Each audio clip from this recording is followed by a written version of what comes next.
whatever you're looking for, seek and ye shall what? Find. It says that in a very good book called The Good Book. And you don't have to be religious to understand this, that this is a fact of life. So if you and I are going to really take things to a different level, we got to see what could mess it up. So the mind could mess it up, but what aspect of the mind? What makes us start to believe those thoughts? What's the emotion that messes us up? What is it? It's absolutely fear. But there's more than this. Every day of our lives, we live in a world that is incredibly complex. It is no more stressful than World War II, when none of us in this room probably remember that time, but it looked like democracy was disappearing and the Germans were going to win at one stage. That's stressful. Being in a foxhole is stressful. You're not making as much money as you want, or being a little overweight, or someone calling you names online. That shit is not stressful. We're making it stressful. We've lost perspective. Who's with me on this? Say aye. So what's really useful, I think, today is for us to figure out what messes us up. And one of the biggest things that messes us up is expectation. Right? What did we say the other day? Trade your expectations for appreciation, and your whole life changes. Because when you're expecting things and it doesn't happen, you get upset. So that first day also was all about, what if you lived your life and you made a decision?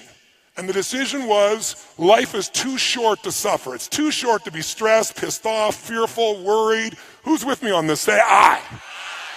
But our minds, our survival software, is always looking for what's wrong.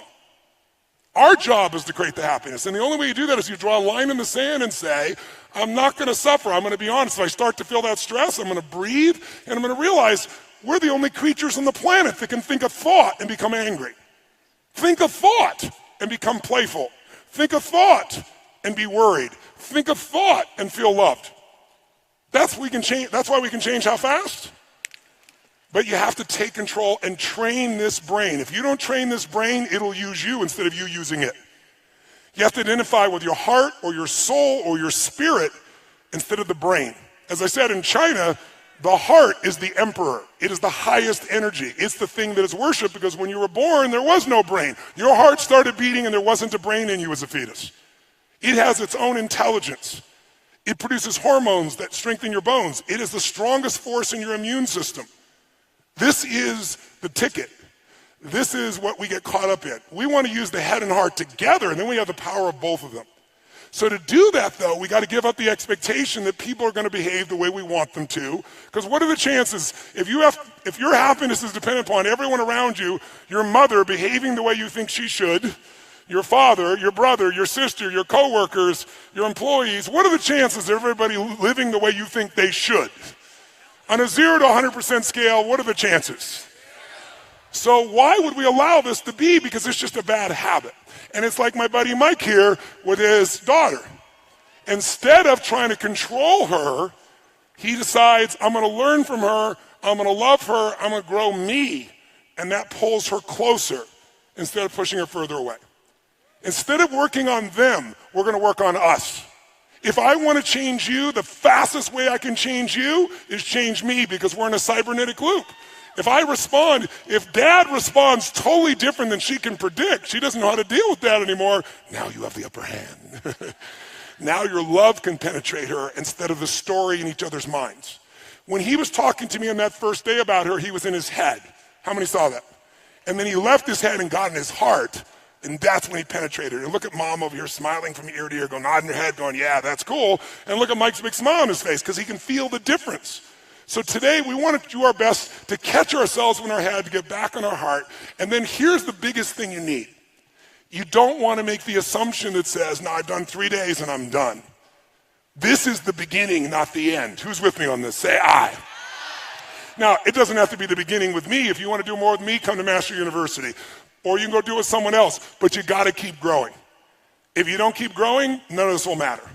And you can have tremendous few months or half a year or a year, but why would you settle for 6 months because you went to the program? I remember one time I had a friend years ago, really good friend of mine, and he came to this seminar, and he loved it. And he was on fire, and he went back, and he lost 32 pounds, and he changed his business, got closer to his wife, And then he ran into some challenges in one of his business, had two businesses, one of his businesses, and then their kid had some challenges, and he and his wife got stressed about it, and they started being stressed with each other in reaction to the environment. And so, it was like 6, 7, 8 months in, and I remember him saying, hey, Tone, I love that seminar, but dude, it didn't last. It was great for 6 months. I said, asshole. I said, who made you think you could do something for 3 days and it would even last 6 months? I said, do you think I just did 3 days and I've been this way for the last 40? No, I said 40 years ago I started a journey that has never ended. And so we need a daily practice, right? Who's up for it here? Say aye. And so I want to show you how I do this for me, and I want you to create your own system based on it. So if you and I are going to get lasting results, you got to do some things regularly. The first thing, and I call this immersion coaching, the first thing that I do still myself is I schedule myself at least twice a year, sometimes 3 times a year, to go to an event of some sort where I can make myself better psychologically, emotionally, relationship, finances, something.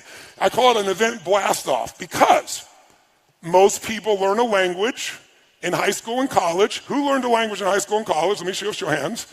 How many of you don't speak a fucking word of it now? Let me see your hands. What happened? You spent years, but you did it like 1 hour a day, 5 days a week. Immersion is the way to learn. When you're breathing like we're doing here all night, all day, it's not comfortable, but it's unbelievably fulfilling. How many are experiencing it right now? Say aye. You got to get over your mind going, I can't do this, it's too hard and all that shit. You got to push yourself through when you feel exhausted and say, there's a second wind in me, I'm going to find it. But if you go for immersion, you will master things 10 times faster than you will doing an hour a day or once a week or something like that. I mean, think about it. This seminar is 50 hours of the course of the weekend, 4 days. It's a lot of hours. I can make this so much easier. Let's do an hour a week for a year. We'll get 2 weeks off, it'll be easy. Would we get the same result, yes or no? No way. So I'll give you an example. My wife and I, and we have an extended family member of mine named Mary, and Mary, the 3 of us travel together. Mary's my right arm. And so I drag Mary with us too because she's part of our family. We just recently finished A Date with Destiny, which is my most powerful seminar. It's 6 days and nights, and it's an experience of some grads of Date with Destiny, cool. But it's one of my favorite things to do on earth, but it's not an easy thing on my body, as you might imagine. And it's incredibly fulfilling, but at the end of it, my body is complete toast, as you can imagine. And we were in Australia, in the Gold Coast, and I scheduled already, some Aussies here, huh? Nice to see you guys. And I scheduled, because my life was so full, there was only like 1 week I could do this, and so I scheduled to go to this place in Sedona, Arizona, where this man for 39 years has been a neurological expert about how to wire your brain for alpha states, delta states, if you're familiar with those. But alpha is the expertise. And I want to, as great as my life is, I want to take another level. So I have more to give for my family, for my friends, for you, for myself.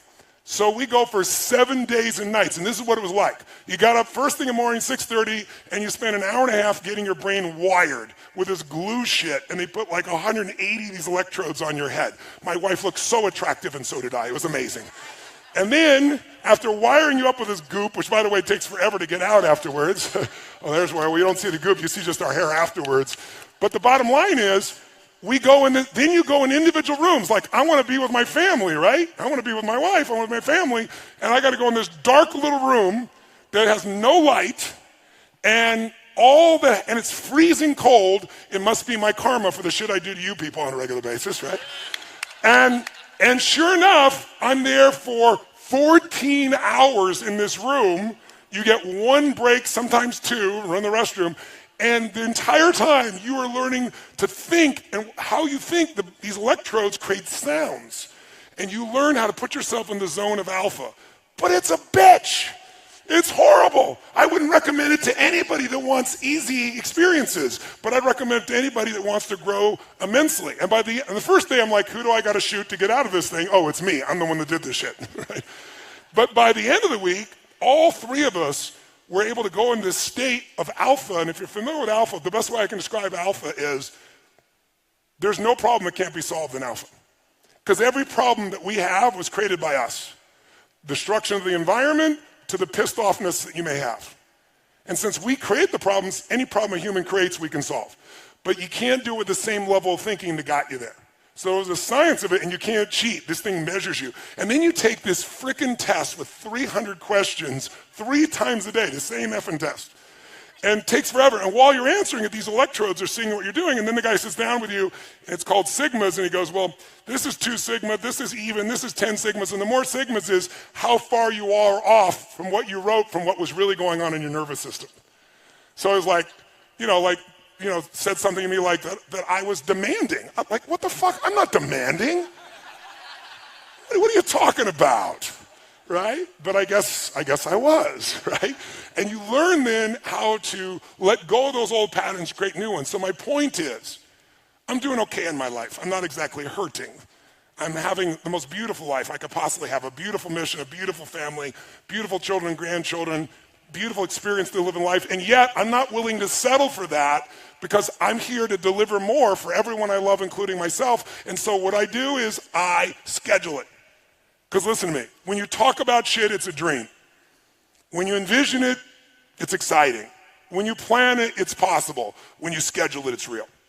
When this event became real is when you enrolled yourself. Before that, it was an idea. And there's lots of people who intended to be here, but they never locked it in.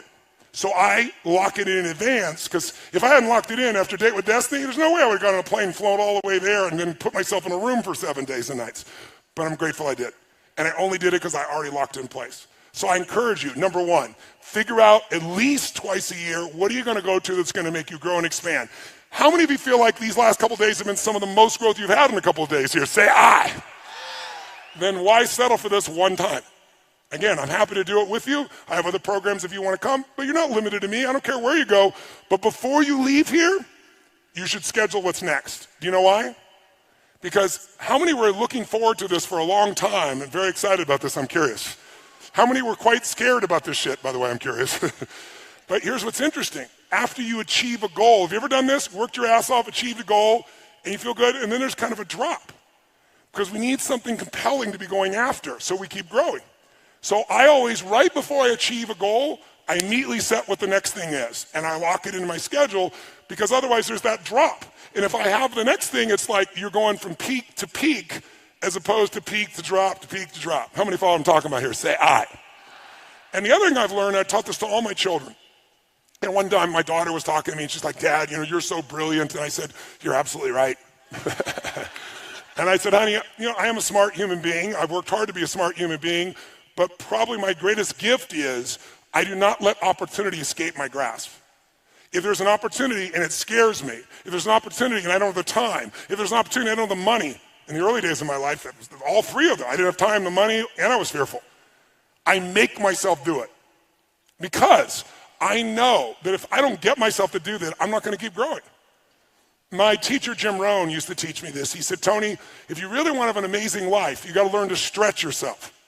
I said, well, I do stretch myself. He goes, but let me give you my philosophy of stretching. He said, stretching means if you find yourself saying, I can't do something, then you must say, I must do it immediately and do it with no hesitancy. Because if you hesitate, it's like the firewalk. If you went up to the firewalk, most of you got up there, made your move, and rocked. Some of you got up there and were like, fuck, oh, shit, whoa, oh, what am I doing here? And the longer you wait, the what it is, harder it is. So you just train yourself to just do it.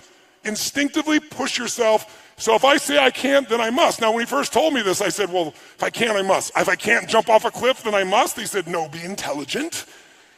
But he said, if you find yourself saying, I can't do something, I don't want to do something, but if you made yourself do it, you're going to be a better human being, then you must do it. Don't hesitate, do it immediately. And so some people say, well, that's not a very safe life. That's not a very secure life. If you want security, go to prison. If you want freedom, this is how you live, right?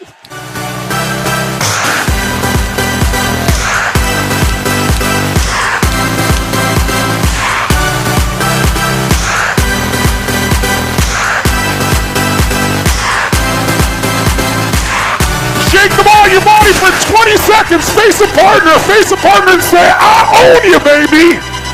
No, I own you. No, I own you. When you say I own you, it means I'm going to outdo your energy for 30 seconds. 1, 2, 3, go. Under control.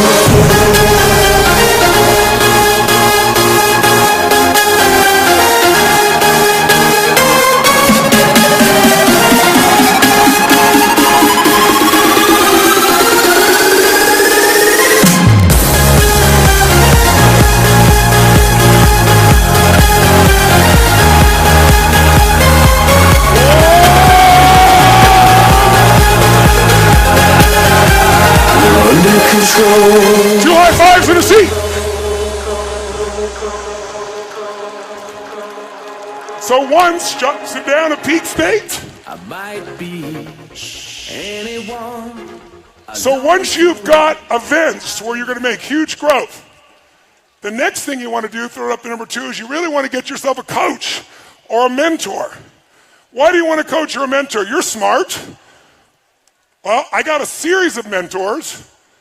I've got 3 men in my life who are the smartest humans I know, some of the most successful people in the world in business, spiritually, emotionally well-developed. They're 18 to 20 years my senior. And guess what? I come to them all the time for accountability and feedback. Because as much as I know to drive myself, you don't do brain surgery on yourself even if you're a brain surgeon. Does it make sense? You need some feedback from the outside because you're still in it. And so getting a coach is critical. Now I get paid $1 million a year to coach someone, and I only take on 7 clients, and I got now a 5-year waiting list, so I'm not looking for any coaching clients. But I've trained all of my coaches to do the same things I do, and they don't charge $1 million a year, not even close. So you can use our coaches if you want, or someone else, but what you don't want to do is have a friend be your coach. Why? I'll give you an example. A few years back, I was on this talk show that's in the morning. I won't mention the name, but it has a bunch of ladies. What's the name of it? The View. That's right, I won't mention it. And I was on The View, and it was when Barbara Walters was still on, and Barbara's a brilliant, amazing lady. And they had me on in January, and I was doing a piece on New Year, New Life, how to transform your energy and your body. And when I was done talking, it was a little 7-minute segment. All 5 women, I guess it was, 5 women followed me into the green room, literally, during the break. And they said, listen, before the TV comes back on, we want to do this. You know, tell us more, how are we going to do this? And we want to do this together. And when they said they wanted to do it together, I was like, hold it. I said, can I be direct with you on this? I said, Barbara, you know how much I respect you and all of you, but can I be direct? They said, well, yeah. I said, well, I respect you. You're some of the best in the world at what you do as journalists. I said, you have an incredible show, #1 radio show. You've been in the years. Barbara, you're a role model for anyone who wants to be successful, man or woman. But there's an area of your life none of you have mastered. It's your body. I'm not being harsh. I have to tell the truth because the truth is how you get to the things to change. And you should have seen him look around and be like, oh my God, he just said we're fat. I didn't say they're fat. I said, you haven't mastered this area of your life. And I said, here's the problem. If you guys get together now and none of you have mastered this area and you're all friends, you'll do this for 2 or 3 days, but about the 3rd or 4th day in, one of you's going to go, I want to go to Starbucks and have a mocha something, whatever that shit's called, right? And someone else can say, no, we got to work out. And they go, but can't we just stop for a few minutes? And then someone else will say, well, we could stop for a few minutes. And then you're fucked because you'll break the pattern. I said, have you ever done this before? And they started shaking their heads. They said, it's happened multiple times. I said, don't do this together. I know you love each other. That's why you shouldn't do it together. Get a professional. When you go, I want to mocha smoke, they go, shut the fuck up and run! You need someone who's not going to listen to your bullshit and is going to push you until you develop the discipline, till you develop the skill. And even then, they're going to know the little things, the 2-millimeter things you don't know that could save you a decade. How many follow this? Say I. So don't get a good coach, get an outstanding one. And the problem is I created the coaching industry. Before I came along, no one called himself a coach in this industry. There wasn't this industry. You had to be a therapist, and you got approved by insurance. And I came along and said, these therapists are sitting down with people for 7 effing years, and I can wipe out that phobia in 20 minutes or an hour? And so I went around and I said, I got to figure out who I am. I'm not a motivator. I never was. You know, I'm not a guru. What am I? And I thought, well, as an athlete, who influenced me the most were my coaches. And many of them were not as good as I was, but I'm in the game. I'm in the forest. They're outside of it. They could see things and give me cues, and they cared about me. So I said, that's what I am. Forget athletics, I'm a coach. I love people, I'm not better than they are, but I'm gonna see things they can't see because this is my focus, right? And so I did that, and for many years I called myself a coach. No one did, and I remember I was on Larry King Live, and I just started coaching President Clinton, and he goes, what is this coaching thing? You're not a coach, you don't coach athletes. I said, well, actually I do. But I said, no, here's what I mean by coach. And I was about to give it up. And like within the next 6 months, everybody was a coach. Therapists started calling themselves coaches. Financial planners started calling themselves coaches. It became a term of art. Now I hate it. You know why? There's no standard. Right? Anybody can say they'll call themselves a coach. Anybody go out there and do it. They go to some class, some idiot teaches them 3 skills. They've never produced a fucking result in their life, and they're a coach. So I feel like I created a bastard industry. And so like any industry, there's good and bad. You got to find somebody who's outstanding. Don't settle for somebody who's good, and don't settle for somebody because you like them. Because liking them is a nice thing. You need somebody who has the skill to get you there. Who's with me on this? Say aye. And why do we want a coach? So you measure at least twice a month, some of you 3 times a month. Because if you don't measure, you can't manage what you don't measure. Does that make sense? And you got to measure it, and it's easy with your children, with your life, with your businesses. You're going to get caught up. You need somebody helping you to stay on target for what you want for your life. How many follow? Say aye. And it's cheap. Most coaching is inexpensive, and the people that overcharge, don't go to them. But get somebody who's really great. And then finally, thirdly, and this is what I want to show you this morning, you need a daily practice. And a daily practice that's going to put you in the best state possible regularly. And so there's 2 parts of the daily practice.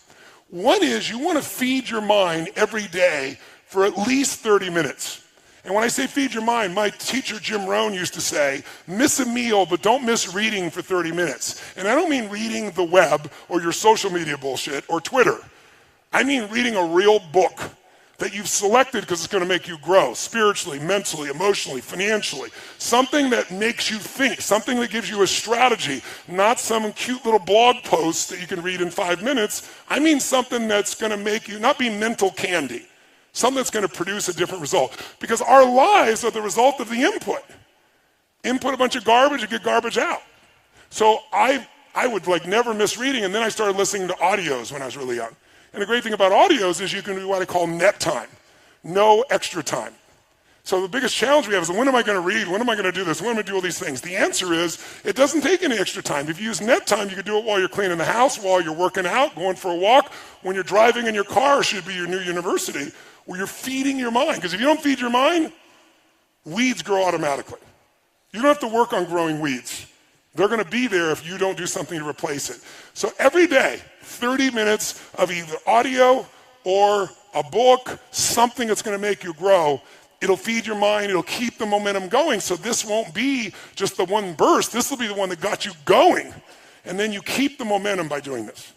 And then finally, and most importantly, many people, the most silly question I'm asked in the media all the time for 40 years is, don't you have bad days? Don't you get upset? Don't these things happen? Well, of course, but I said I don't stay there.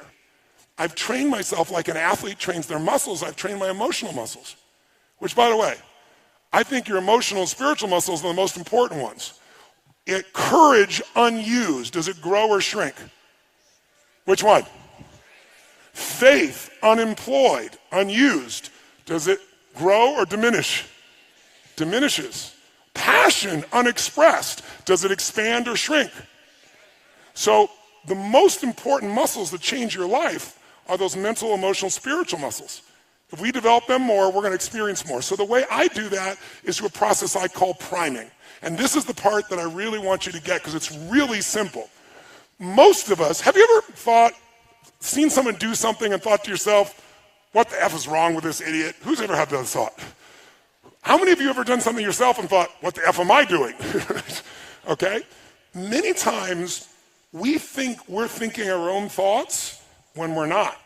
We've been primed by the environment to think a certain way and we don't even realize it. Now, sometimes that's done consciously by marketers or advertisers. That's a simplistic example. But a more powerful example is what happens in your daily life.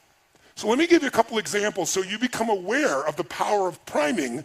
And then I want to show you how you can consciously prime your own mind and body and emotion so you naturally go where you want to go as opposed to hoping you go there. So some of the studies on priming have shown that what you think are your thoughts actually got there because something in the environment that you're no longer noticing. So an example of this would be, they did a study and they took 2 actors and they both approached 100 people each, and the actors were designed to do the exact same thing. They walk up to people, they have the same facial expression, and they'd say, well, you're sitting there, excuse me, could you hold this for me for 1 second while I grab my phone? And they hand you this cup of coffee. And then they reach in their pocket to get their phone for 2 seconds, and they put it back real fast, and they go, thank you so much, and they take it back.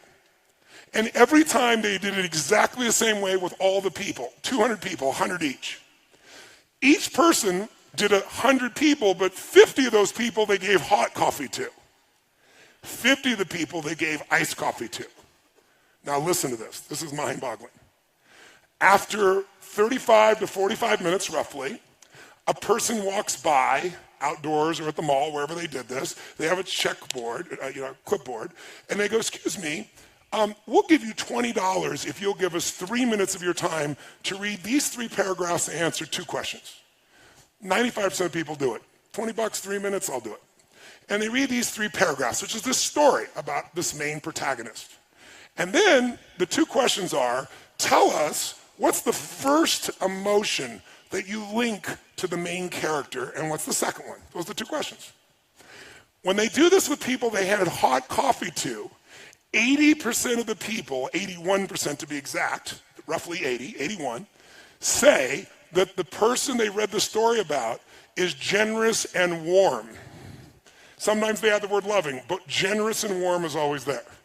The people who had the exact same presentation 34 or 40 minutes earlier who were given iced coffee, 80%, there's a 1% difference which is statistically irrelevant, 80% of them say the person is cold and uncaring. And the only difference is 35 or 40 minutes earlier somebody handed you a hot or cold cup of coffee. That's wild, isn't it? I'll give you another example. In America, many of you, there's 72 countries here, but in America, a lot of people see individuals that come from Asia as being superior in science and math. And there's a different mindset in those countries about science and math. And when those people come here, they work incredibly hard, they're incredibly focused, they believe, and the belief structure is they do really well if you're Asian. Now, in our culture, in the past, many times people have been focused on the fact that if you are a man, you do well with math and science, but if you're a woman, it's just not your cup of tea, you're not quite as strong in it. And there's no basis for that whatsoever, but it's a cultural anchor that people have begun to believe in. So here's what's interesting. They took the math part of the SAT test, and they took a group of women at Harvard, and all they did to change the test is change the first question of the test. On half the test, they said, what's your gender? On the other half of the test, they said, what is your nationality, right? What's your ethnicity? Well, interesting. When they were asked what their sex was, and they're all women, they performed 11% lower. And if they were asked, what is your ethnicity? And they said Asian, they were 11% higher, a 22% difference between the two. And the only difference was the first question that was asked. Because it primed you either for your higher level of skill based on your conditioning or a lower level of skill based on social conditioning. How many follow, right? There's a million studies like this. Another interesting one that's really simple is they did an ad where they show the IBM logo and the Apple logo, and they also did this with the commercial. I don't know if you remember the commercial Think Differently that Apple made years ago. So I had people watch the commercials. In both cases, afterwards, they were given a creativity test. The people that watched the 30-second Apple commercial versus IBM scored 20% higher consistently across the board, and all they saw was 30 seconds about thinking differently. That is the power of priming. So my point is really simple. If you're going to get the results that you deserve and that you want to prime yourself for success, prime yourself for love, prime yourself for courage, rather than hope that you show up that way based on the triggers of your environment. Does this make sense? And so I prime myself every single day for a minimum of 10 minutes. It's the first thing I do in the morning. And I'd like to show you how I do it and have you do it so you can have a daily discipline. And if you do this every day, if you keep once or twice a year, get yourself to an immersion experience that makes you grow. You get yourself a coach where twice a month, 30 minutes even, you're just staying on target and measuring. And you read 30 minutes a day or hear an audio 30 minutes a day and you start with priming, then this won't be a 3, 6, 12-month thing. This will be a lifetime thing. Does that make sense? So you're not going to get a lifetime results unless you're lucky by one experience, but you can certainly have it if you use this as the blast off, and then you have a daily discipline to keep the momentum going. So how are we going to prime? Well, let me give you a story first, a simple example first with one of my boys. My second youngest son's name is Josh. I love him to death, amazing kid. And Josh came to live with me when he was 5 years old. Remember I told you I was 24 And instantly I got married to a woman I'd been married twice before with kids from 2 different husbands, and she wasn't living with her kids. And so I met her, fell in love with her, brought her into my life, and then saw how sad she was without her kids. So I brought her kids away from both the other husbands. They were happy to give them to us, and I adopted them as ours. And so I'm 24, and I got a 17-year-old son, because she was 13 years my senior, an 11-year-old daughter, a 5-year-old, and one on the way. Well, Josh was the 5-year-old. And Joshy is just such a sweet, really incredibly great kid. But one of the challenges for Josh was he was afraid to even walk down the driveway to get to the bus. I'm Mr. Fear into Power, rip shit open, and my son can't walk down to the bottom of the street. And so I had to kind of try to figure out how to deal with this, how to figure it all out, and to figure out what I was going to do to try and make this thing happen, to make it change. And so one of the things that happened was I started to realize that I needed to train his nervous system to have courage. Instead of hoping it showed up, I got to really train it. And I started doing these things with him, and I watched him before my eyes change. He became more confident, became more strong. And all it was doing was getting him to program his own mind, prime himself. Just really simple little things to do. And then one day, Josh came home, and he was laughing uncontrollably, and like over nothing. And then I came in the room, and there was a new friend with him. And this kid, do you know anybody that's not really funny, but they think they are? How many know something like this? Somebody who cracks themselves up, you know what I mean? And this kid was cracking himself up. He wasn't funny, but he laughed so hard, I found myself laughing at his silly jokes, right? And Josh was laughing so much. So when he left, I said to Josh, that kid, he's your friend? I said, make him your friend for life. He goes, why, Dad? I said, because if you hang out with him, who you spend time with is who you become. And when you're around him, you're so much more playful. You have so much more joy. You have so much laughter. And that young boy, my son is 36, and I have 3 grandkids with him, and his best friend is still that young boy who's now also 36 years old. And Josh is, let's give him a hand for that, absolutely. I'm your darling to enjoy the party. Don't get too excited, cause that's all you'll get from me. Hey, yeah, I think you're cute, but really you should know. I just came to say. And to this day, Josh is funny as shit. When he was a little kid, like 7 or 8 years old, he stole this dirty jokes book and memorized every freaking joke in the damn thing. And he got so much reward for it, and his buddy was like that to this day, if I want to laugh, Josh is my partner in a couple of my companies, and he's not my partner. I have 4 kids. None of my others are partners with me. I love them all equally, but he shows up differently. And part of it is things that stress other people out, he breaks the pattern with his own laughter. And it's beautiful to be around him. Great time. And he primed him. So I'll give you another example of priming. When I first started my Date with Destiny seminar decades ago, I did the seminar in my own house at a place called the Del Mar Castle. And there were about, 38, 39 people at the seminar. It's a little different now, as you can see.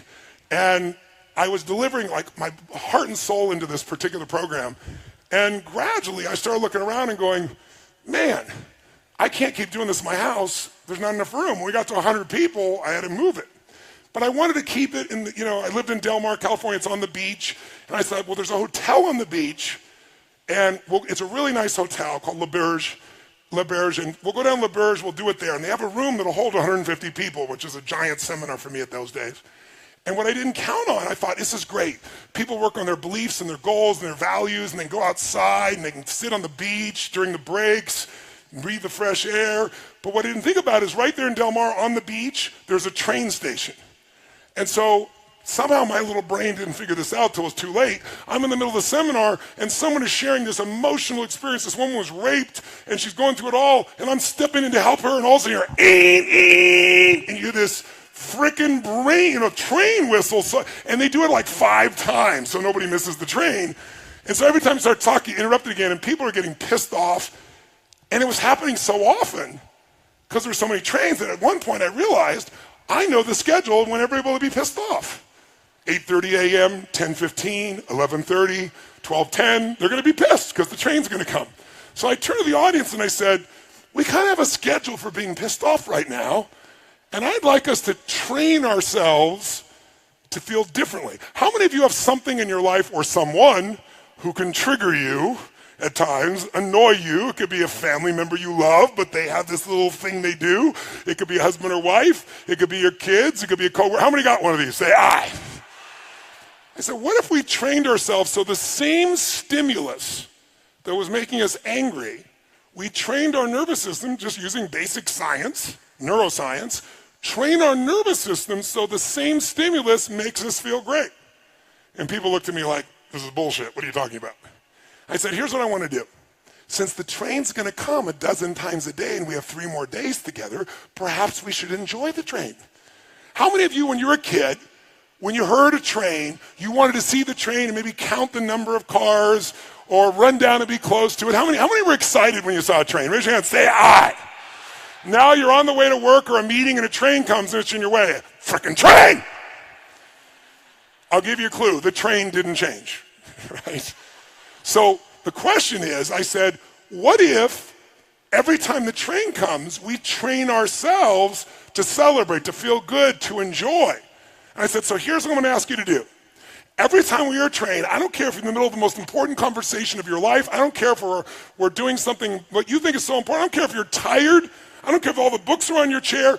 I want you to instantly just drop everything, and I want you to jump and start to celebrate like a little kid, like it's the greatest gift of your life. And then we're going to end with a whoa clap, and then we're going to laugh hysterically into our chair. And if you can't laugh, I want you to fake laugh into your chair. Because most of you know if you fake laugh, what starts to happen? Real laughter comes, right? And then you wire yourself to laugh more easily. Just like with Josh, I wanted people, wouldn't it be nice to laugh easier? You didn't have to have everything be perfectly funny for you to have a good time. Because most of it doesn't have to be perfectly bad for you to be pissed off. So train it. So I got everybody to agree, and we did it. So every time the train came, and some people are like, oh, frickin' train, that won't work. You gotta go, it's a train. You gotta be like a little kid. And pretty soon, people look forward to the train. And by the way, would this be useful to train yourself around a person in your life or a situation, yes or no? So I don't have a train nearby, but I've imported a special train whistle, and I'm going to ask you for the rest of today, no matter how tired we are, no matter how hardworking, no matter what we're in the middle of, if we hear that train whistle, we're going to jump up and we're going to celebrate like little kids, make noise, have fun. We'll clap, we'll do the whoa clap, and then we're going to laugh hysterically into our chair and maybe point at somebody else and laugh at them while we're doing it to train our nervous system. Who's willing to go for it? Who's willing to go for it? Then it could happen at any time. You never know when it's going to happen. Oh, there it is. Oh, my God.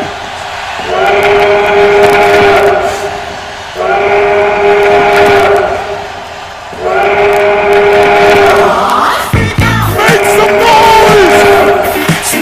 Clapping!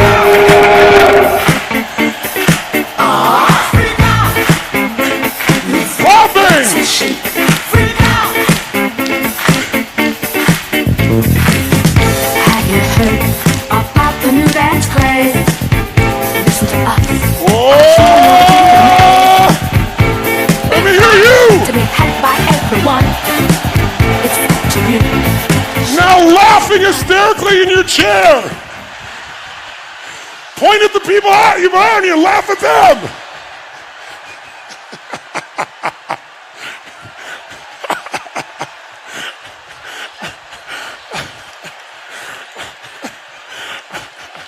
Oh, yes.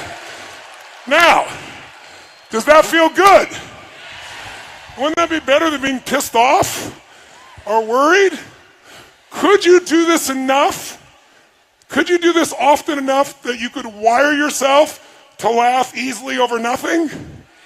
To celebrate little shit? Would that be helpful? So throughout the day, this could happen. It might happen multiple times. There it goes again! Holy shit!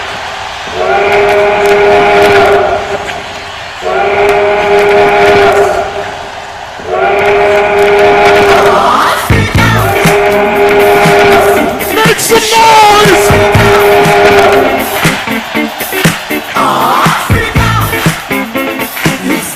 Coming!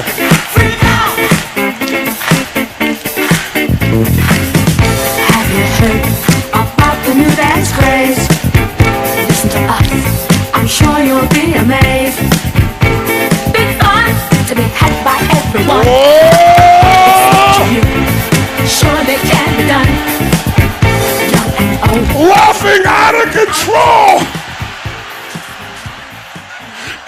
chair.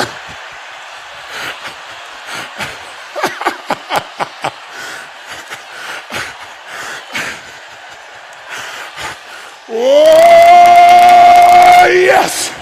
If that feels good, say yes. Say yes. Say yes. So that's priming. Can we prime ourselves to feel good? Yes or no?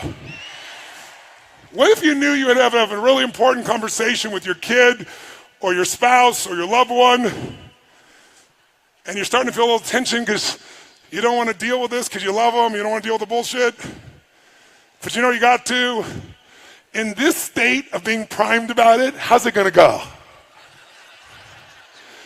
But if you primed yourself with laughter or joy or playfulness, and now you go to be with them, and somebody goes, no! And you go,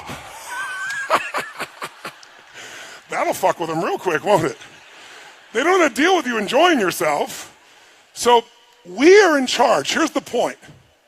Life changes the moment you make the decision that you're 100% responsible for your experience of life. Not responsible like a heavy, response-able. If you're responsible, you're able to respond. You can only respond and be able to do that if you own yourself.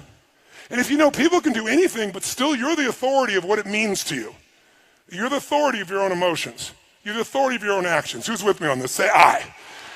And blaming other people, which the human mind is always looking to do, will never make you happy, never make you fulfilled, never bring you closer to people, will never make you grow. So when you're willing to take that level of responsibility where you're like making judgments and you go, oh, that person's such a bullshitter, such a liar.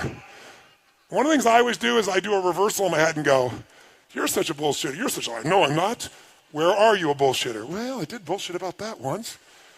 Who's ever said something and after you said it thought to yourself, what I just said was total bullshit? How many of you ever thought this? How many of you ever heard someone else say something and thought to yourself, what they just said is fucking bullshit? See, if you can see it in someone else, they can see it in you. Better to just own it and let go. Because that's what the mind does. If we let the mind run us, we're going to have a tough time. This mind serves me. I don't negotiate with it. Remember I told you? I don't say, well, I'll do this. Well, maybe we could do it. Maybe we'll jump in the water now. It's like, it knows I'm not here to negotiate. When I say it, we do it. That's what we want to train ourselves to do today. Who's up for that? Say I. So the first step to that would be priming. So let me show you exactly what I do for 10 minutes. By the way, my son, people have around him enough, he laughs so much, he is a priming to other people when he shows up in the room. Because they're around Josh enough, and they know at any moment Josh could crack them up. And there's an unconscious anticipation of it. Does that make sense? So even if something's stressful, they're almost on their edge that Josh is going to do something of this nature. It's an incredible skill. It's an incredible gift. So here's how I prime myself. I do 3 things. First, before I do the 3 things, whenever you want to make a change or improve something, the first place you want to improve it is in your mental, emotional state. If you do something from a pissed off state, from an exhausted state, from a frustrated state, from a weak state, it won't matter what you do. The thoughts are weak when you're in a weak place. The actions are weak.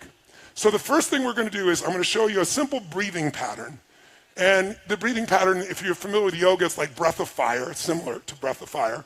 And it's a movement. And what it's going to look like is this. You're going to sit up in your chair with energy. I'll show you what we'll do, and then we'll do it. We're going to raise our hands up as we take the air in, and then you're going to blow it out. Only you're going to blow it out your nose. Now to do that, if there's anything in there, it may show up coming out of your body.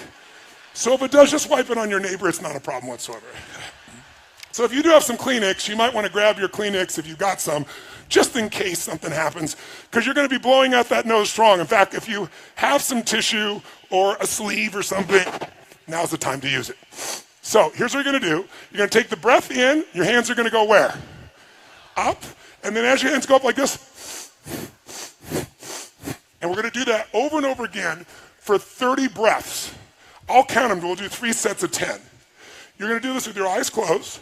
Then you're going to drop your hands down, palms up on your weight, on your legs, and you're just going to feel whatever you feel. You might notice some tingling. You might notice a sense of peace. You might just feel relaxed. And then we'll do another 3 sets of 10, another 30. We'll relax, and then another. So we're going to do 3 sets of 30. 3 sets of 10, 10, 10, 10, 10, 10, 10, 10, 10 with a break between them. When you're done with that, you're ready to prime, because it puts you in state. Priming is 3 actions. It's done in 10 minutes. You can do more than 10, and many of you will enjoy it so much you'll go longer. But the reason I do 10 minutes of priming is I wanted to come up with a daily discipline there was no excuse not to do. If you don't have 10 fucking minutes for your life, you don't have a life. Who's with me on this? Say aye. And by the way, when you get on the airplane, what's the first thing they teach you when they get on the airplane? They say, okay, here's how to put on your seatbelt, as if you don't know.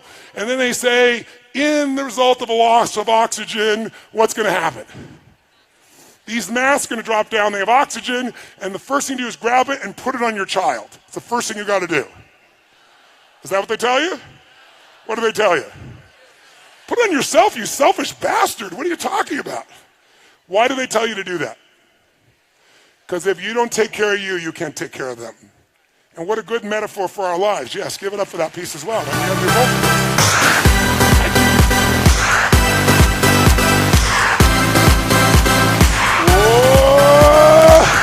So we're priming, taking care of ourselves so we can take care of everybody else too. Does that make sense? So what we're going to do is, we're going to do our 3 sets of 10, 3 sets of 10, 3 sets of 10. Then with our eyes closed, the first 3 1/3 minutes of the 10 minutes is we're going to focus on 3 experiences in our life that we could feel deeply grateful for. 3 of them. And we're not going to think of like, oh, this. We're going to take them one at a time, spend about a minute each, and step into that moment in your life that you could feel grateful for. It could be a little thing or a big thing. It doesn't matter. What matters is that you go there. You know, if I asked you what's it like to be on a roller coaster, and you remember a time when you're on a roller coaster and you picture yourself on a roller coaster over there, you're going to give me a very different feedback than if I get you to imagine the moment you were going over the edge and you're in the front seat. Then you're going to show me a different result. You want your gratitude to be in the front seat, not an intellectual gratitude out there. So I take 3 minutes, a minute each. I come up with something different every time. I think of a moment that I could feel so grateful for, a blessed moment, a beautiful moment, a loving moment, a sacred moment. And I step in and feel it and flood myself with the gratitude. Now, do you remember why we use gratitude? Sounds corny, right? But why? From a scientific perspective. Remember what I showed you the other day? When someone's frustrated, when they're angry, we can measure your EKG and your EGG. We can see what your heart and your brain are both doing. And they are all over the place. They don't match. They're jagged. Do you remember the image? But when you breathe in your heart and you put focus in your heart, where focus goes, energy. And so what happens is you get unified. And all of a sudden the brain and the heart become one tracing energy. It's crazy. That's the flow state. So when you're grateful, gratitude is the antidote to the 2 emotions that mess up most people's lives. What are they? Anger and what? Fear. Those are the 2 biggies. You cannot be grateful and angry simultaneously. That's the beauty of it. It's the antidote to anger. You can't be fearful and grateful simultaneously. So the more you cultivate and prime yourself for gratitude, the more you can push through anger and fear very quickly. Does that make sense? So again, it's scientific. This is not like positive thinking bullshit. It's about what actually changes biochemistry and what will get you to wire and fire a new set of patterns that are more elegant, more rewarding, more impactful than the ones that society will condition you to do if you let it, okay? So 3 minutes, a minute each. And by the way, when I do it, I usually pick 2 strong ones, and then I pick something really simple, and I make myself really feel the gratitude, like the wind on my face, or the smell of the ocean if I'm doing it outside by my house, or the look on one of my children's faces. And I'll just fill that up. And the reason is, if all you do is get grateful about big things, you're going to miss most of life. You know, the astronauts that went to the moon, think about that journey. Think about, as a child, these guys dreamed of being an astronaut. They competed with hundreds of thousands of people, and then a few of these guys get on that rocket and go to the moon. And imagine, you walk on the moon, you look back, and you see that picture we've all seen of the blue-green Earth that's so beautiful, and it's not a photograph. They were the ones there seeing it. Talk about an experience. And then they face their fears and come in, and they land successfully in the ocean, and they're rescued. And then there's a ticker tape parade in New York. They shake the president's hand, and now what do? You're 32 years old, and you walked on the fucking moon. What do you do now for adventure? And if you study the astronauts, Buzz Aldrin, all these guys, I had a chance to interview most of them, not all, but 3 of them. Almost all of them wrote about, described what happened to them. They no longer had a compelling future. How do I have an adventure? I walked on the moon. Everything else is small by nature. And as a result, they got depressed. Most of them abused alcohol and drugs. Why? Because they're looking for adventure on a moon run and they missed the adventure in a smile. So I train myself daily, prime myself to find those little things that are so beautiful and feel them. Because the more I feel them, the more I can give that to someone else. The more I can move that direction, the more I can enjoy as well. It's putting the mask on me first. Who's with me on this? Say I. Okay? So that's, after we do our breathing, step 1 of the 3 steps, first the breathing, then the 3 steps. 1, gratitude. 3 minutes roughly, a minute each, 3 different moments you can feel grateful for. And feel it, enjoy it, savor it, live in it. Next 3 and a third minutes. Second piece we're going to do is you're going to feel the energy in you and do a prayer or a blessing. Now, I know many of you are not religious. I'm not suggesting you need to be. But almost all of us know there's a power in love. You know, if God was love and we didn't come up with all the other names for God, you wouldn't have much argument between people. So imagine that what you're going to do is imagine energy of God, the universe, whatever you want to imagine, coming down into you like a white light and breathing it down in through your body, down your legs, into the earth, and then coming back up and out again. So it's, and then comes back up. And you don't have to do this with your hands, but I'm trying to show you what the feeling is. And while you're doing this, what you're going to do during those 3 minutes is you're going to give thanks. And it's like a prayer saying, heal my body, my mind, my emotions, strengthen me, make me the best I can be, strengthen my love, my passion, my courage, whatever it is that you value in yourself. And you feel that happening. Of the 3 minutes, I do that for about a minute and a half, and the other minute and a half, I then take that energy through me, and I send it in a circle around to my children, to my family, to my friends, to my coworkers, to my associates, to my partners, to the people I meet on the street, to my clients. And so it's taking the energy in. Now, you might sound like woo-woo stuff, but the idea of allowing your nervous system to heal and strengthen, just the focus of that alone, for you is strong, and sending to others as well. So you can think it's all bullshit, but try it and decide based on the experience. If you do it a while, I think you're going to find it'll deepen that sense of gratitude because it becomes not only gratitude, but a healing, a strengthening, and a gift to those you love. The last 3 minutes, I call 3 to thrive. You're going to think of 3 things that you really want to accomplish or achieve, but instead of like hoping it happens or thinking about it happening, you're going to step in your mind and experience it as if it's done. You're going to see it or feel it, breathe it, celebrate it like you've already achieved the goal. What you're doing is training your reticular activating system. And we talked about this the other day, the part of your brain that notices things. When you didn't, before you bought that car outfit, you never noticed them. Now you buy that car outfit, those cars and outfits are everywhere. How come? Because your RAS, now that you own one, says, this is important, I need to pay attention to this. Well, when you get clear what you want, and you see it as done and feel it and create it in your mind and your heart, and you celebrate it, there's a sense of certainty that enters your body, and your reticular activating system starts to go to work on making it happen. So you spend a minute each on those. So basically 3 minutes each, 3 1/3 minutes each, and we're done. All right? How many want to try it? Right? Then let's do it. So before you do, stand up. Shake your body out. And if you're going to relax, the fastest way to relax is first push yourself to a high level of energy, then it allows you to drop deeper. So find a partner and go, I own you. When you say I own you, it means I challenge you. I've got more energy than you, old person. Say, I own you. I own you. On a count of 3, outdo their energy with celebration like a little kid. 1. Let's do it. 1. 2, use your voice and your body. 3, go!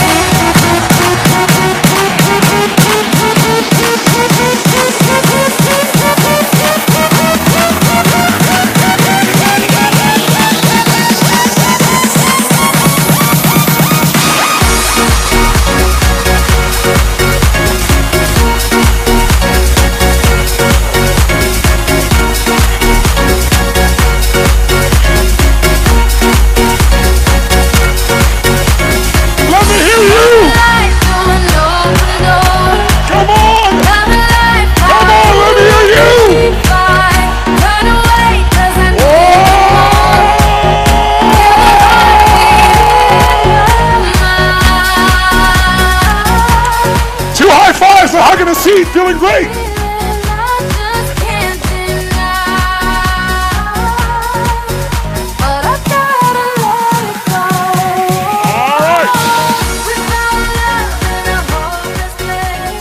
Put your notebook aside. If you want, take a quick little sip of water if you've been jumping around a bit. If you have some tissue, it might be time to blow your nose. Be sure to do it in your neighbor's ears so they fully appreciate the experience. All right? Put things aside. Here's what we're going to do. Our hands are going to come up. As they come up, we take a breath in. We're going to do it with our eyes closed. And we'll count 3 sets of 10. I'll count it so you don't have to worry about it. Just do it explosively. By the way, your hands come up. When you explode out from the gut, out the nose. Okay? Close your eyes. We'll begin. Ready? Lights down. Here we go.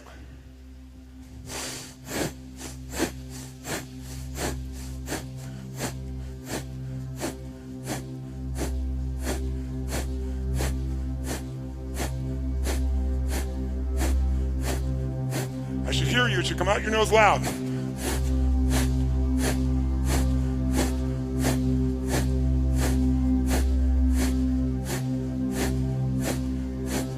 Stop. Your eyes closed. Put your hands, palms up on your lap. And just feel. Feel if you feel any tingling in your body. Feel if you feel maybe a sense of peace.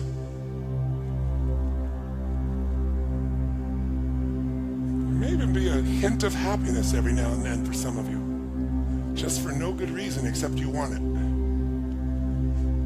We're going to do 3 sets of 30 again, 3 sets of 10. Here we go. Hands come up as we breathe in.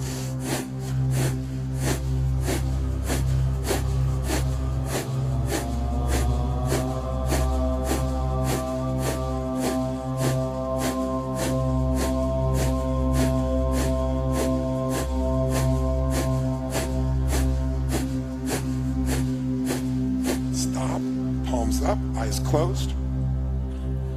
Once again, just feel whatever you feel. Relaxation, any tingling, perhaps a sense of peace. Some of you, there might be a little joy or happiness that creeps in. Just because it's enjoyable, why not? One more set of 30, 3 sets of 10. Here we go.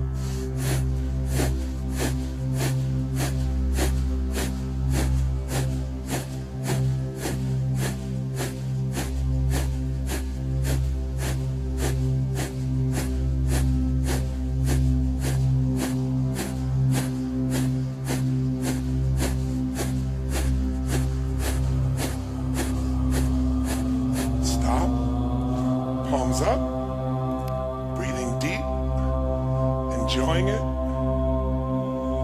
You might just take your hands and put them on your heart for a moment. Physically feel your heart and breathe deep in your heart. Feel the power of your heart, the strength of your heart, the beauty of your heart. What are you proud your heart has guided you to feel or to give or to do or to share or to enjoy? As long as that heart is beating, you live. And something in the universe, God, the universe, some energy, some infinite intelligence, whatever you call it, loved you enough to give you this heart. You didn't have to earn it. It knew you were enough before you were born. So give thanks for this beautiful heart that beats 100,000 times a day without you even having to think about it. It beats even when you sleep. And as long as it beats, you live. What a gift. Now, for 3 minutes, a minute each, start with one memory, one moment in your life you could feel incredibly grateful for if you wanted to. What's a moment? Could have been with your kids or your husband or wife or friends or by yourself or prayer or a sporting moment, any moment at all that you could feel so grateful for. And then step back in that moment as if you were there now, looking through your own eyes, seeing what you saw then as if it was happening now, breathing, hearing, feeling that feeling of gratitude as if you were there right now. Take a moment and fill up with that memory like you're there.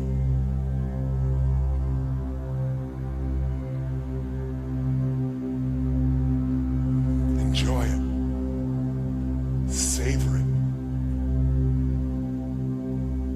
Fill up with that gratitude. A moment you love, a moment that is precious.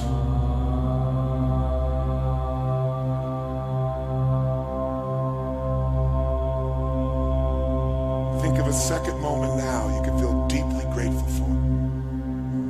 It could be anything from your childhood, as an adult, could have been 10 years ago, could have been yesterday or today. Any moment you could feel deeply grateful for. Step into that moment right now like you're there once again. Seeing, hearing, feeling what you're feeling then, now.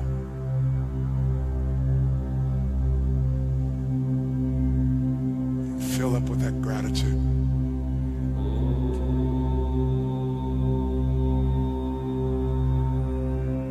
Savor it.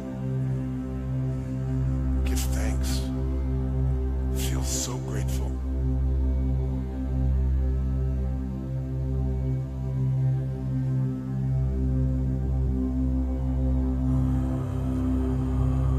Think of a third moment now. Grateful for if you wanted to.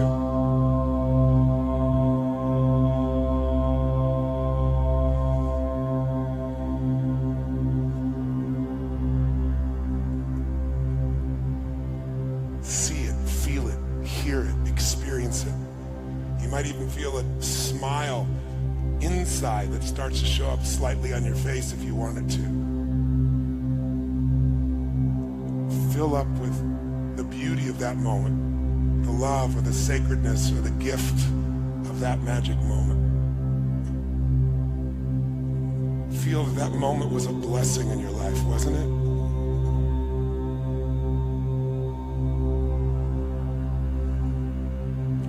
And then just for fun, think of a coincidence that you're grateful for.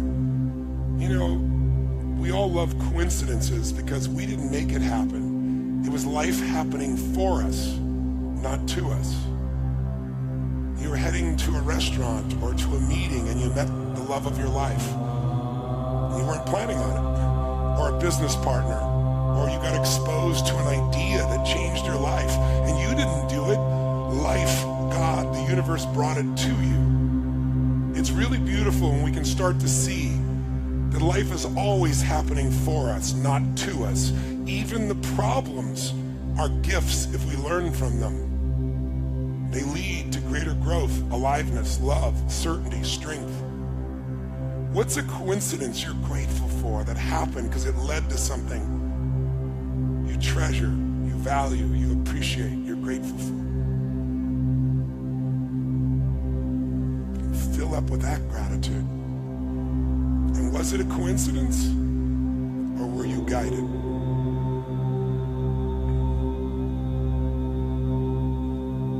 Step 2 now. Imagine, you can relax your hands off your heart if you haven't already. Imagine an energy. It can be a gold light, a white light, an ice blue light coming from the sky, from space, from the heavens, down through the top of your head, the crown of your head. And as it goes through, that white or gold or blue light penetrates your skull, your neck, your shoulders, your arms, your chest, your lower back, your stomach, your legs, calves, through the feet, into the ground, circling to the core of the earth. Imagine it. And then imagine it circling back up to the top and out the top of your head. Back down, and as it does, feel the energy come in and imagine that your life, your mind, your emotion, your body are being healed and strengthened all the way into the earth. Back up your legs, through the chest, through the top of your head, and out into the sky.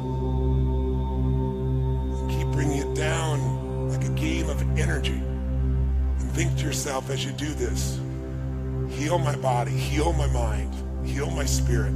Strengthen me.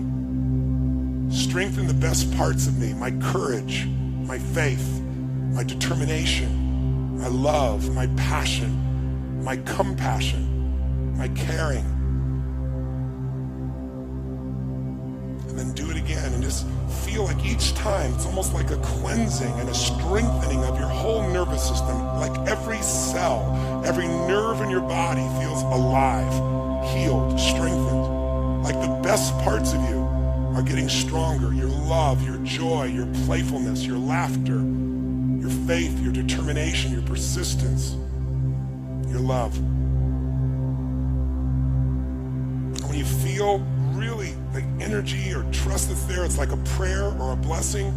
Now take that energy in your heart and send it to the people closest to you. Imagine, they don't even have to know it, that you're sending energy into them that heals their mind, their heart, their emotions, their body. That it strengthens the best in them, their joy, their love, their happiness, their determination, their courage, their faith, their joy. And do it with those closest to you. Your husband, wife, boyfriend, girlfriend, your children, close family members, close friends, co-workers, business partners, strangers, clients, everyone. And just feel that you want the best for them. You want them to be blessed. It's hard for us to be blessed if we don't want the same blessings for others. Those we love and those we don't even know. Just fill up with that energy that heals and strengthens you and those you love and those you meet. Energy comes down all the way through, cleanses, strengthens, comes back up, back into the sky. Touches all those you love. Make it like a game. It feels fun to keep feeling stronger and happier, and then spreading that strength and happiness through either prayer or love or blessings or all the above. Whatever is appropriate for you, whatever you believe in. I'm not here to tell you what to believe. Whatever you believe, whatever you feel, let it flow. And finally, our third step, you're going to think of 3 results, 3 outcomes, 3 goals that you want to turn into reality. And we'll take a minute each, one at a time. I want you to imagine that you've already achieved that goal. You've already made it happen. And you're feeling it. There should be a smile inside you. You're celebrating it. And how the beauty of your achieving that not only makes your life better, but allows you to touch others that you love, care about, reach out to. So see a goal or a desire that you really want to make happen, but don't think about making it happen. See it as done. Feel it. Celebrate it like it's the ultimate victory. Feel grateful for it like you were guided to the result. Really feel the excitement of it, the joy of it. Awesome, you're doing great. Great job. Then think of a second goal or outcome, but really see and feel yourself achieving it and then celebrating it, and see what it brings to your life and the people you care about, and feel the joy, the excitement, the fun of it, the pride, making it happen, as if it's happened already, right now in this moment.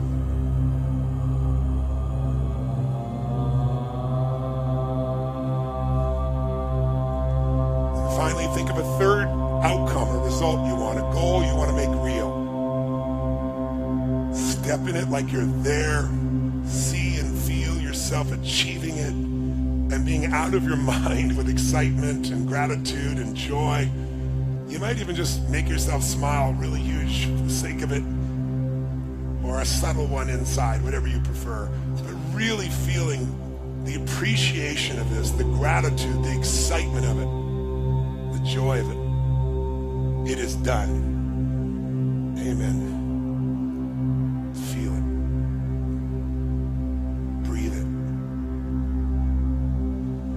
And then just say, thank you. Thank you. I love you. Thank you. Thank you. I love you. Thank you.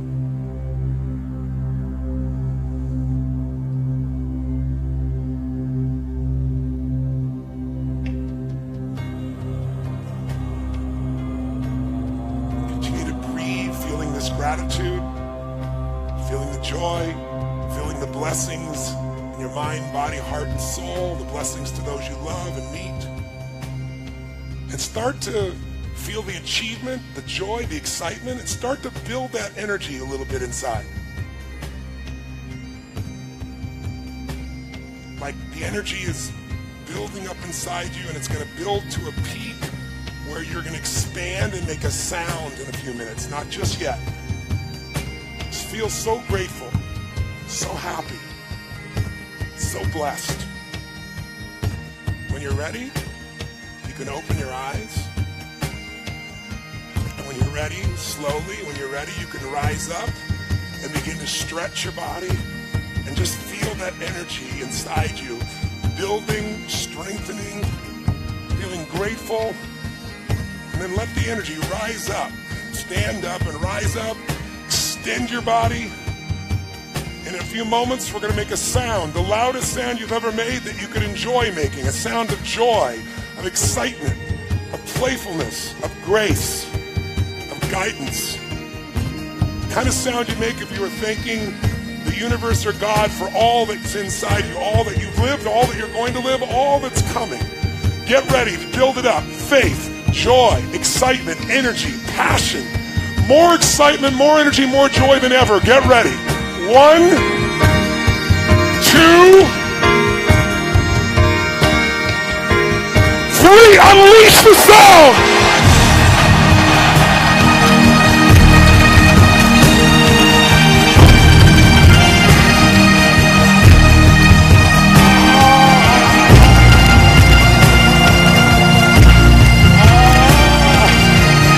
Now reach inside and double the intensity, louder and enjoy it, go!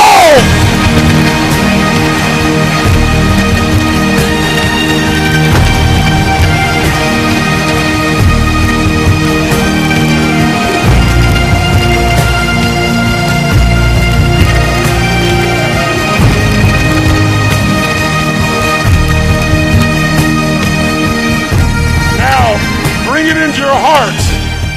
Take the feelings inside. Feel it in you, as you, it is you. Tony Robbins didn't do any of this shit. This is you. Your spirit and soul awakened. It's you that awakens you. You awaken yourself with gratitude. You awaken yourself with grace. You awaken yourself with appreciation. You awaken yourself by seeing and commanding and celebrating what you want, not begging for it like you're weak. Knowing it's in you, as you, this is you. We are not made to be small or less. We're made to feel fully. 1, 2, 3, make the sound!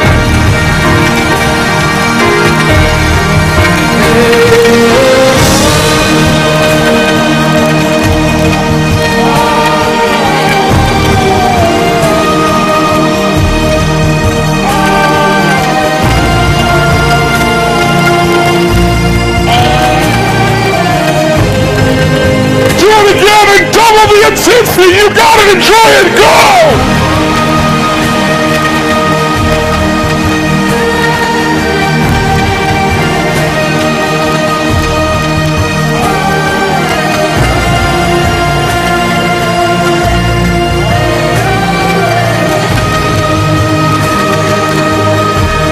One more time. Go!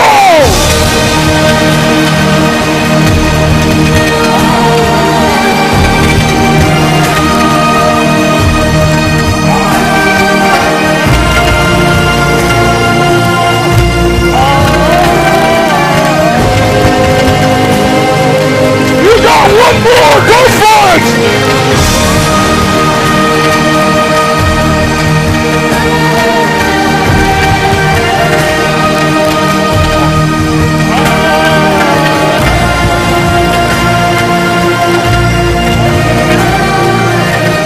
Take it into your heart.